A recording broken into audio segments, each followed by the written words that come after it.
out there, because again, as the characteristics of the club, like if we understand the design of the golf club, right, there's the front edge and then there's the back edge. Yep. The front edge is designed to dig. Yep. So if I present that front edge into the ground, it's going to want to dig. And then depending on how wide that sole is would then determine how much that golf club is then going to come back out the other side.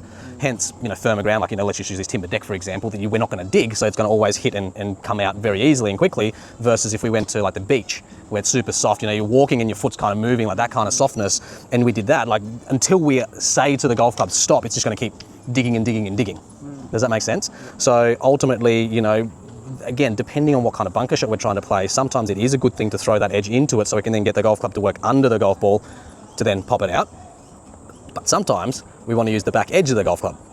Yep, so if you can see the design of the club here, if I throw that into anything that's soft, it's not going to want to dig. It's going to want to create that bounce, get that golf club skipping and skimming through the other side. Does that make sense? Yep. So as a setup point of view, you can imagine if I lean the golf club back, see how far back that handle goes.